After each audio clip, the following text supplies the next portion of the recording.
ನಮಸ್ಕಾರ, ಯೂನಿಕ್ ಫುಡ್ಗೆ ಸ್ವಾಗತ. ಇವತ್ತು ಮಾಡೋಣ ಬ್ರೆಡ್ ಟೋಸ್ಟ್.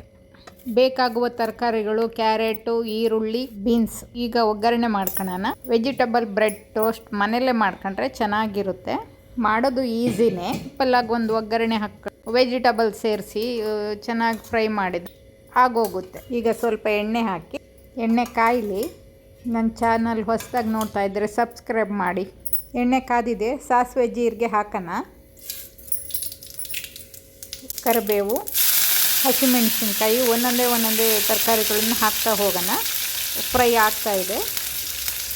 ಈಗ ಈರುಳ್ಳಿ ಹಾಕೋಣ. ಈರುಳ್ಳಿ ಜೊತೆ ಎಲ್ಲ ತರಕಾರಿಗಳನ್ನು ಒಂದೊಂದಾಗಿ ಹಾಕ್ತಾ ಹೋಗೋಣ. ಈರುಳ್ಳಿ ಸ್ವಲ್ಪ ಫ್ರೈ ಆಗಬೇಕು, ಅದಕ್ಕೆ ಸ್ವಲ್ಪ ಬಾಡಿಸಿ ಆಮೇಲೆ ಬೀನ್ಸ್ ಹಾಕೋಣ. ಬೀನ್ಸು ಬೇಯಬೇಕಲ್ವ ಸ್ವಲ್ಪ, ಅದಕ್ಕೆ ಬೀನ್ಸ್ ಹಾಕ್ಬಿಡೋಣ. ಟೋಸ್ಟ್ ಮನೆಯಲ್ಲೇ ಮಾಡಿದರೆ ಚೆನ್ನಾಗಿರುತ್ತೆ. ಯಾಕೆ ಅಂದರೆ ಅವರಲ್ಲಿಗೆ ಉಪ್ಪು ಖಾರ ಎಲ್ಲ ಜಾಸ್ತಿ ಹಾಕ್ತಿರ್ತಾರೆ. ನಾವು ಆದರೆ ಎಷ್ಟು ಬೇಕೋ ಅಷ್ಟು ಸಿಂಪಲ್ಲಾಗಿ ಮಾಡ್ಕೊಂಡು ತಿನ್ಬೋದು. ಚೆನ್ನಾಗೂ ಇರುತ್ತೆ, ಮಕ್ಕಳಿಗೂ ಇಷ್ಟ ಆಗುತ್ತೆ. ಸಂಜೆ ಟೀ ಜೊತೆಗೆ ಚೆನ್ನಾಗಿರುತ್ತೆ, ಎಲ್ರೂ ತಿನ್ಬೋದು. ಈಗ ಉಪ್ಪು ಹಾಕಿದ್ರಿಂದ ಬೇಗ ತರಕಾರಿ ಸ್ವಲ್ಪ ಬೇಯುತ್ತೆ. ಈರುಳ್ಳಿ ಸ್ವಲ್ಪ ಬೆಂದಿದೆ, ಟೊಮೊಟೊ ಹಾಕೋಣ.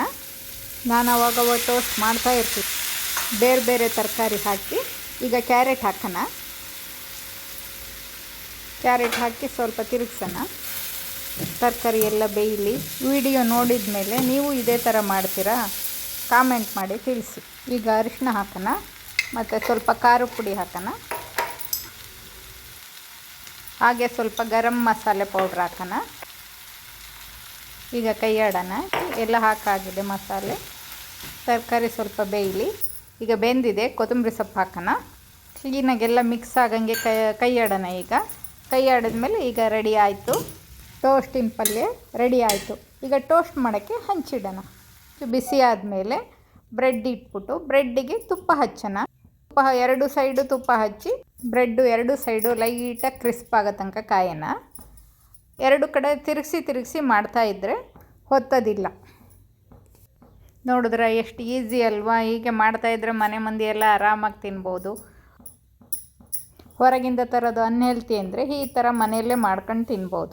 ವೆಜಿಟಬಲ್ಸು ತುಂಬ ಹಾಕೋದ್ರಿಂದ ಹೆಲ್ತಿಗೂ ಒಳ್ಳೆಯದು, ಒಂದು ಸ್ನ್ಯಾಕ್ಸ್ ಆದಂಗೂ ಆಗುತ್ತೆ. ಹಾಗಾಗಿ ಮಾಡ್ಕೊಂಡು ತಿನ್ಬೋದು. ಸಬ್ಸ್ಕ್ರೈಬ್ ಮಾಡಿ, ಶೇರ್ ಮಾಡಿ, ಕಾಮೆಂಟ್ ಮಾಡಿ, ಲೈಕ್ ಮಾಡಿ. ಆವಾಗ ನನಗೂ ವಿಡಿಯೋ ಮಾಡೋಕ್ಕೆ ಇಂಟ್ರೆಸ್ಟ್ ಬರುತ್ತೆ. ನೋಡಿ, ಬ್ರೆಡ್ಡಿನ ಮೇಲೆ ಪಲ್ಯನ ಹಾಕ್ತಾಯಿದ್ದೀನಿ. ಇದೇ ಥರ ಹಾಕಿ ಬ್ರೆಡ್ಡಿಗೆ ಸ್ಪ್ರೆಡ್ ಮಾಡಿದ್ರೆ ಮೇಲೆ ಇನ್ನೊಂದು ಬ್ರೆಡ್ ಇಟ್ಬಿಟ್ಟು ರೆಡಿಯಾಗಿದೆ. ಈಗ ಟೀ ಜೊತೆ ಸರ್ವ್ ಮಾಡಿದರೆ ಆಯಿತು. ಚೆನ್ನಾಗಾಗಿದೆ ನೋಡಿ. ಲೈಕ್ ಮಾಡಿ, ಕಮೆಂಟ್ ಮಾಡಿ ಪ್ಲೀಸ್. ಮತ್ತೆ ಸಿಗೋಣ. ಧನ್ಯವಾದಗಳು.